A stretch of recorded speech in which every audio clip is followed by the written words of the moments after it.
சீரான உடல் எடை தந்து ஆரோக்கியமாக வைத்திருக்கும் Lion oats family super action family. தீபம் விளக்கேற்றும் எண்ணெய், ஒரு தெய்வீக அனுபவம். இப்போ நம்ம உத்தரகாண்ட் மாநிலத்தில் இருக்க ருத்ரபிரயாக் இந்த இடத்துல தான் இருக்கும்.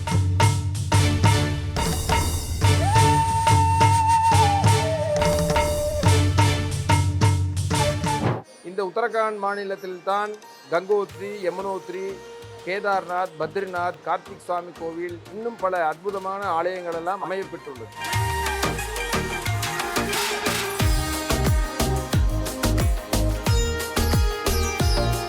கேதார மலையினுடைய அடிவாரம் என்று சொல்லக்கூடிய சோன் பிரயாக் அப்படிங்கிற ஒரு தளத்தில் இருக்குது. அங்குதான் பார்வதிக்கும் பரமேஸ்வரருக்கும் திருமணம் நடந்ததாகும். அந்த திருமணத்திற்காக ஏற்படுத்தப்பட்ட அந்த அக்னி என்று அழைக்கக்கூடிய அந்த அக்னி இன்றும் அங்கு இருப்பதாகவும் நாம் இப்பொழுதும் அந்த வழிபாட்டினை செய்து வருகின்றோம். எல்லாமே இறைவன் தான், எல்லாமே சிவபெருமான் தான், அவருக்கு மீறியது எதுவுமே இல்லை என்கின்ற சிந்தனையை உணர்த்துவதற்காக பெருமான் ஒவ்வொரு இடங்களிலும் ஒரு திருவிளையாடல்கள் செய்துள்ளார். அதில் கொஞ்சம் கூடுதலாக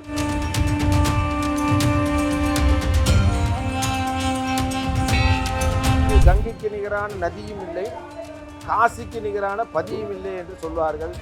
அப்படியாக இந்த கங்கை நதிக்கு நிகராக எதுவுமே இல்லை. அதனால்தான் நாம் கங்கா மாதா என்று சொல்கின்றோம்.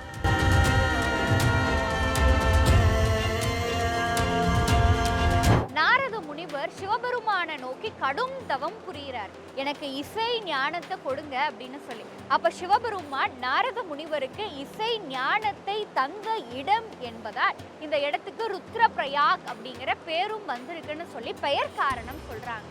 அப்ப இந்த இடத்துலதான் சிவன் விஷ்ணு அப்படிங்கிற அந்த சங்கம ஐக்கியம் நிகழுது. அப்படிங்கிறதுனால இந்த கேதார்நாத், பத்ரிநாத், ரிஷிகேஷ் இந்த இடங்களுக்கெல்லாம் பயணப்படுகின்ற பக்தர்கள் இந்த ஒரு ஆன்மீக இடத்தை தவற விடாம வந்து பார்க்க.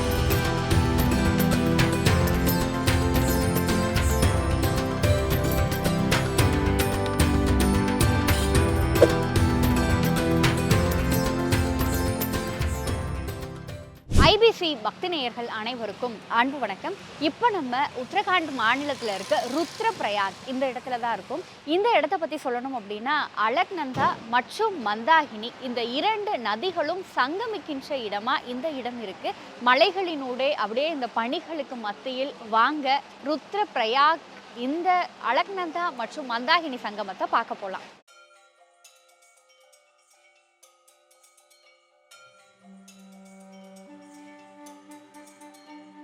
நம்ம வந்து இப்போ அலக்நந்தா மற்றும் மந்தாகினி இந்த இரண்டு நதிகளும் சங்கமிக்கிற இடத்துக்கு பக்கத்தில் வந்துட்டோம். இப்போ நம்ம அடுத்து போகணுன்னா அந்த நதி தான்.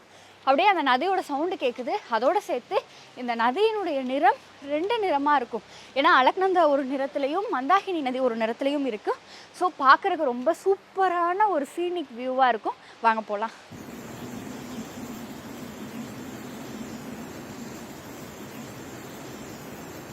அப்பா, அப்படியே பார்க்குறக்கே அவ்வளோ சூப்பராக இருக்குது. ஆக்சுவலி நீங்களும் இந்த வீடியோவை பார்க்கும் பொழுது இந்த இடத்த பார்த்தீங்கன்னா சொல்லுவீங்க, அப்படியே மழை பெய்யுது, ரெண்டு பக்கமும் மலை, இந்த மலைகளுக்கு மத்தியில் அந்த ரெண்டு நதியும் சேருது. பாருங்களேன்.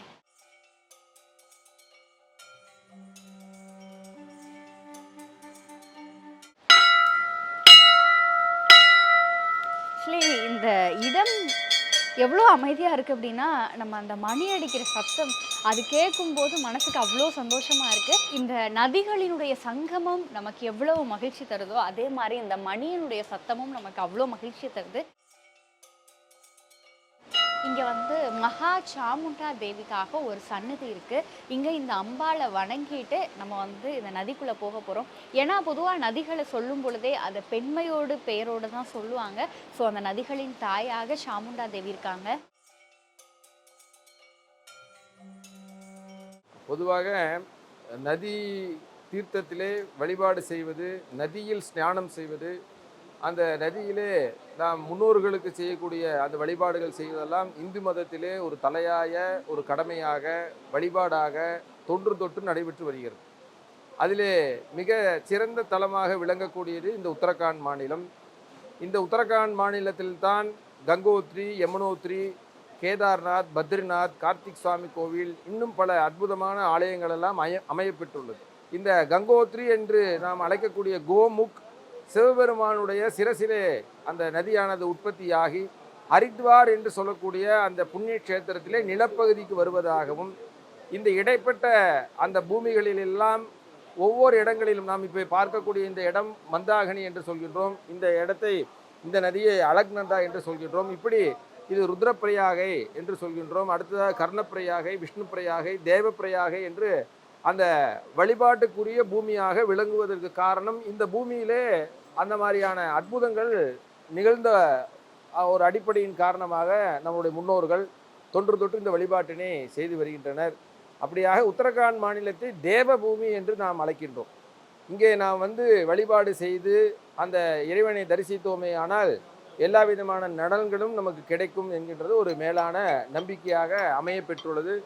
அந்த அடிப்படையில் தான் ஒவ்வொரு ஆண்டும் இந்த கிரௌஞ்ச பர்வதம் என்று அழைக்கக்கூடியது ருத்ரப்பிரயாகியில் இருந்து ஒரு 40 கிலோமீட்டர் தொலைவில் கனக் சௌத்ரி என்கின்ற ஒரு கிராமத்திலே கிரௌஞ்ச பர்வதம் என்ற மலை பகுதியின் மேலே கார்த்திக் சுவாமி என்று அழைக்கக்கூடிய முருகப்பெருமான் எழுந்தருளி அருள்பாலித்து வருகிறார். இந்த முருகப்பெருமானுடைய வரலாறு, சிவபெருமான் முன்பு விநாயகருக்கும் முருகப்பெருமானுக்கும் ஒரு போட்டி வருகின்றது. அப்பொழுது சிவபெருமான் யார் இந்த உலகை முதல் சுற்றி வருகிறீர்களோ அவர்களுக்கு தான் முதன்மை ஸ்தானம் என்று சொல்ல, விநாயகப் பெருமான் சற்று சுதாரித்து சிவனையும் பார்வதியும் சுற்றி இதுதான் உலகம் என்று உணர்ந்து அவர் முதல் பதவியை ஏற்றுக்கொண்டார். முருகப்பெருமான் சற்றென மயில் மேல் ஏறி சுற்றி இந்த நிகழ்வை பார்க்கும் பொழுது, இந்த நிகழ்வை பார்த்தவுடன் சற்று அவருக்கு ஒரு ஏமாற்றம் ஏற்படுகிறது.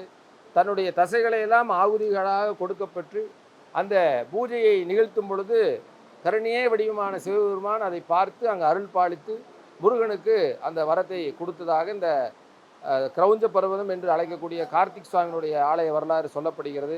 திரியூகி நாராயணன் ஆலயம் என்று ஒரு ஆலயம் உண்டு. அது கேதார மலையினுடைய அடிவாரம் என்று சொல்லக்கூடிய சோன் பிரயாக் அப்படிங்கிற ஒரு தலத்தில் இருக்குது. அங்குதான் பார்வதிக்கும் பரமேஸ்வரருக்கும் திருமணம் நடந்ததாகவும், அந்த திருமணத்திற்காக ஏற்படுத்தப்பட்ட அந்த அக்னி என்று அழைக்கக்கூடிய அந்த அக்னி இன்றும் அங்கு இருப்பதாகவும் நாம் இப்பொழுதும் அந்த வழிபாட்டினை செய்து வருகின்றோம். பொதுவாக நம்ம தமிழகத்தில் இருந்தாலும் சரி, எவ்வளவோ திருக்கோயில்கள் இருந்தாலும் இந்த உத்தரகாண்ட் மாநிலத்தில் வரலாற்று சிறப்பு மிக்க இன்னொன்று நதிகளாக இருந்தாலும் சரி, இறைவனுடைய தத்துவங்களாக இருந்தாலும் சரி, கோயில்களாக இருந்தாலும் சரி, தேவபூமின்னு சொல்ற அளவுக்கு இவ்வளவு கோயில்கள் ஒரே மாநிலத்துல இருக்கு அப்படிங்கிறது ஒரு மிகப்பெரிய ஆச்சரியத்தை. கண்டிப்பா இது ஒரு பெரிய கொடை. பொதுவாக நாம் உங்களுடைய பார்வையில் அப்படி தெரிகிறது, என்னுடைய பார்வையில் இன்னும் சற்று உயர்ந்த நிலையாக நம் தமிழ்நாட்டை நாம் சிந்திக்கின்றோம். நிலம், நீர், நெருப்பு, காற்று, ஆகாசம் என்று சொல்வோம். அந்த பஞ்சபூத ஸ்தலங்களிலே 4 தலங்கள் நம்ம தமிழகத்திலே அமையப்பெற்றுள்ளது. காலத்தி என்கின்ற தலம் ஆந்திர மாநிலத்திலே அமையப்பட்டுள்ளது. அதே போல 4 பாடிய தலம் என்று 274 தலங்கள் உள்ளது. அது பெரும்பான்மையான தலங்கள் தமிழகத்திலே அமையப்பட்டுள்ளது. இப்படி பாரத பூமி ஒன்றோடு ஒன்று பிணைந்து ஒன்றுக்கு ஒன்று இணை இல்லை என்கின்ற ஒரு வாக்கு சொல்வார்கள். யானைக்கு யானை கை கொடுத்தது மாதிரி என்று சொல்வார்கள்.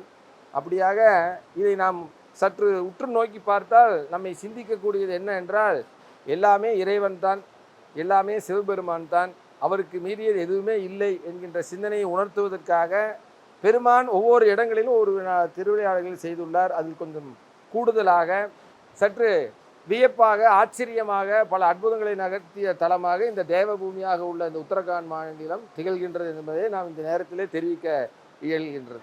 பொதுவாக நீரிலே நாம் ஸ்நானம், அதாவது நாம் நீராடினோமே ஆனால் நம்முடைய பாவம் எல்லாம் நீங்க பெறுகிறது என்கின்ற நம்பிக்கை அது நம்முடைய புராணங்களிலும் நிறைய உண்டு. அந்த அடிப்படையில் கங்கா நதி, அதாவது கங்கைக்கு நிகரான நதியும் இல்லை, காசிக்கு நிகரான பதியும் இல்லை என்று சொல்வார்கள். அப்படியாக இந்த கங்கை நதிக்கு நிகராக எதுவுமே இல்லை. அதனால்தான் நாம் கங்கா மாதா என்று சொல்கின்றோம். இந்த கங்கா மாதாவிடம் நாம் விண்ணப்பம் செய்தால் எப்பேற்பட்ட அந்த குறைகளாக இருந்தாலும் அதெல்லாம் நிறைகளாக மாறும். மனித வாழ்விலே ஒவ்வொருவருக்கும் ஒரு விதமான துன்பங்கள், எத்தனையோ இடர்பாடுகள், எத்தனையோ பலவிதமான கஷ்டங்கள், அதையெல்லாம் போக்கும் வண்ணமாக நம்மளுடைய இந்து மதம் இப்படியான வழிபாட்டு முறைகளை தொன்று தொட்டு நடத்தி வருகின்றது. அந்த வழிபாட்டினுடைய அடிப்படை தான் இந்த நதிகளுடைய வழிபாடு. நதிகளை ஆராதனை செய்து வழிபாடு செய்தோமே ஆனால் எல்லா விதமான நலன்களும் கிடைக்கும் நதிகளிலே ஸ்நானம் செய்து வழிபாடு செய்தால் நம் பாவமெல்லாம் நீங்கும். நதிகளிலே நம் முன்னோர்களை குறித்து அவர்களுக்கு செய்யக்கூடிய வழிபாடுகளை செய்யோமேயானால் அந்த முன்னோர்கள் முக்தி அடைவார்கள், அவர்களுடைய ஆசிகள் நமக்கு நிரம்ப கிடைக்கும். இப்படி பலவாறு நதிகளை குறித்து நம்முடைய இந்து மதம் நிறைய குறிப்புகளையும் புராணங்களையும் நிறைய செயல்களையும் நம்மை உணர்த்துவதற்காக பழைய தொன்று தொட்டு அந்த தொன்மையான காலத்திலே நிகழ்ந்துள்ளது. அதன் அடிப்படையிலேயே நம்முடைய முன்னோர்கள் இதனை நமக்கு உணர்த்துவதற்காக ஒவ்வொரு இடங்களிலும் ஒரு வழிபாட்டு முறைகளை ஏற்படுத்தியுள்ளார்கள். பொதுவாக தென்னாடுடைய சிவனையே போற்றி அப்படின்னு சொல்லுவாங்க. அது எப்படி பார்க்குறீங்க இந்த இடத்துல? பொருள் என்ன அப்படிங்கிறத எங்களுக்கு சொல்லணும். நம்ம பார்வதி பதையே அரஹர மகாதேவா என்று சொல்வார்கள். தென்னாடுடைய சிவனை போற்றி எந்நாட்டவருக்கும் இறைவா போற்றி என்று சொல்வார்கள். அதை நாம் கொஞ்சம் தமிழகமாக இருக்கிற நாம் இதை சற்று பெருமையாக உணர வேண்டும். ஏனெனில் தென்னகத்திலே அப்படி சிறப்பு வாய்ந்த தலங்கள் மிக அதிகம், நிறைய அற்புதங்களும் நிகழப்பட்டுள்ளது.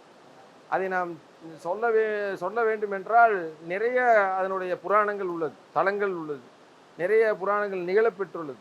அதனுடைய அடிப்படையிலேயே முன்னோர்கள் அந்த வழிபாட்டு முறையிலே தென்னாடுடைய சிவனை போற்றி எந்நாட்டவருக்கும் இறைவா போற்றி என்கின்ற அந்த வாக்கியத்தை நாம் அந்த வழிபாடுகளை செய்து வருகின்றோம்.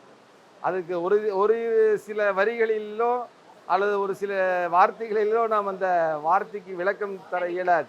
அப்படி ஒரு உயர்ந்த நிலையில் தென்னகம் இன்றும் விளங்கி வருவது நமக்கெல்லாம் ஒரு கூடுதல் சிறப்பாக, நமக்கெல்லாம் கிடைத்த ஒரு பாக்கியமாக நாம் கருதுகின்றோம். இந்த பயணம் இன்னும் மிகச்சிறப்பாக இருக்க உங்களுடைய இந்த கருத்துக்கள் கண்டிப்பாக எல்லாரும் நல்லா சௌக்கியமாக இருக்கும். அதாவது உலகத்தில் இன்னைக்கு நிறையா அநீதிகள், போர்கள், குணங்கள்லாம் இருக்குது. அதெல்லாம் மாறணும். அதுக்காக தான் பாரத தேசம் எப்போவுமே எல்லாத்துக்கும் ஒரு வழிகாட்டியாக அமையப்பெற்றுள்ளது. இது நாமளாக உருவாக்கப்பட்டதில்லை, இந்த பூமிக்கே இயற்கையாக அமையப்பட்டுள்ள ஒரு கூடுதல் சிறப்பு. உலக நாடுகள்லாம் இப்போ போர் நடந்துட்டுருக்கு. அந்த போரெல்லாம் ஒரு முடிவுக்கு வரணும், அவங்கெல்லாம் சகஜமாக இருக்கணும், உலக மக்கள் அனைவரும் நலங்களாக இருக்கணும். அப்படின்னா இந்த மாதிரியான வழிபாடுகள், க்ஷேத்திரங்களில் போய் தரிசனம் பண்ணுறது, இதெல்லாம் நிகழ்த்தினா அதெல்லாம் முடிவுக்கு வரும். எல்லாரும் இன்புற்று எல்லாம் க்ஷேமமாக இருக்கணும்னு இறைவனை பிரார்த்தனை பண்ணிக்கணும்.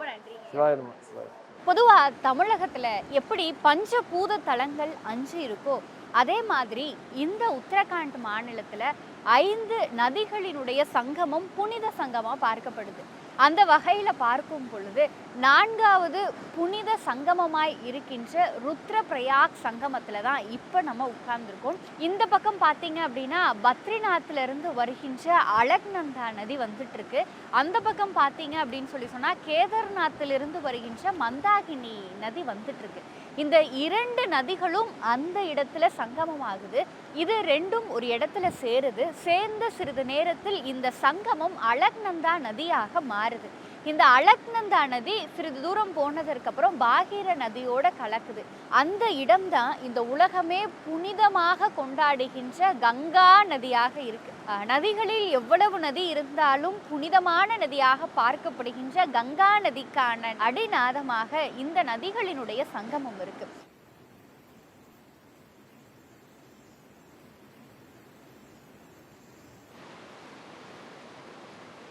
இந்த இடம்தான் ருத்ரபிரயாக், மந்தாகினி மற்றும் அலக்நந்தா இந்த 2 நதிகளும் சங்கமிக்கின்ற இடம். இந்த இடத்துக்கு நம்ம வந்ததுமே இந்த இடத்தை தொட்டு கும்பிட்டுட்டு இந்த நதி இணைகிற இடத்துல நம்ம இருக்கோம்.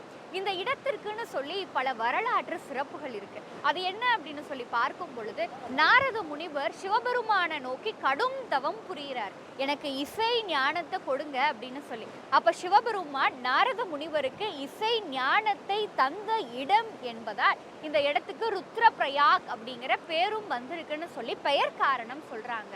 சிவபெருமானுக்கும் இந்த இடத்திற்கும் என்ன தொடர்பு அப்படின்னு பார்க்கும் பொழுது படைத்தல், காத்தல், அழித்தல் அப்படிங்கிற இந்த 3 தொழில்களையும் சுழற்சி முறையில சிவபெருமான் செய்யும் பொழுது இந்த இடத்துல தான் அவருடைய தாண்டவ நடனத்தை ஆடினார் அப்படிங்கிற ஒரு புராண வரலாறும் இருக்கு.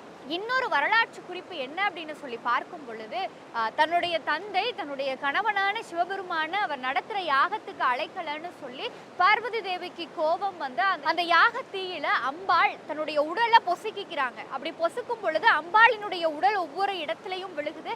அதை தான் நம்ம வந்து சக்தி பீடங்கள் அப்படின்னு சொல்லி வணங்கிட்டு இருக்கோம். அப்படி அந்த யாகத்தீயில அம்பாள் இதானதுக்கு அப்புறம் மீண்டும் இந்த இடத்துல வந்து சிவபெருமானை நோக்கி தியானம் செஞ்சு மீண்டும் அவள் பார்வதி தேவியாக மாறி சிவபெருமானை கைத்தளம் பற்றிய இடமாகவும் இந்த ருத்ர பிரயாக் சொல்லப்படும்.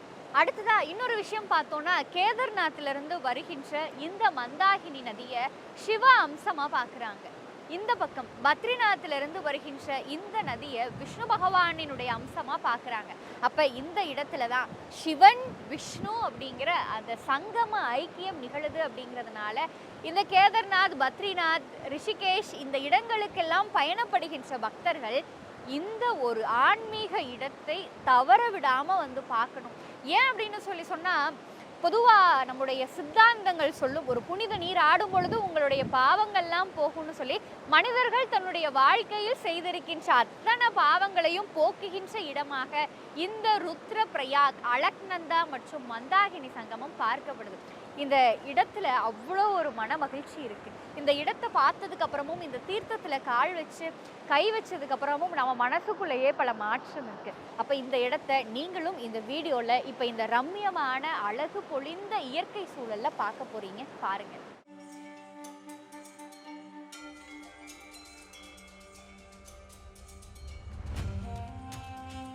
இப்போ நம்ம ருத்ரநாத் கோவிலில் இருக்கோம். இங்கே இருக்க சிவபெருமான் திருக்கோயில் ரொம்ப விசேஷமானது. அதை இன்னைக்கு நம்ம ஐபிசி பக்தி வாயிலாக தரிசிக்க போகிறோம். வாங்க.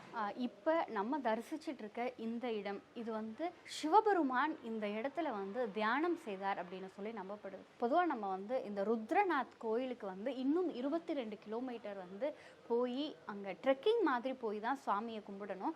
ஆனால் அவ்வளவு காலம், ஆனால் 21 கிலோமீட்டர் நம்மளால தற்போதைய சூழலில் வந்து ட்ரெக்கிங் பண்ண முடியாது. அப்படிங்கிறதுனாலும் இப்போவே வந்து மாலை பொழுதாயிடுச்சு, இரவாயிடும் அப்படிங்கிற காரணத்தினாலும் பொதுவாக இங்கே இருக்க மக்கள் சொல்கிற விஷயம் என்ன அப்படின்னா, நீங்கள் ருத்ரநாத் கோயில் அங்கே 21 கிலோமீட்டர் தாண்டி போகலைனாலும் இந்த சிவபெருமான இந்த இடத்த தரிசிச்சிங்கனாலே முழுமையான அருள் உங்களுக்கு கிடைக்கும்னு சொல்கிறாங்க.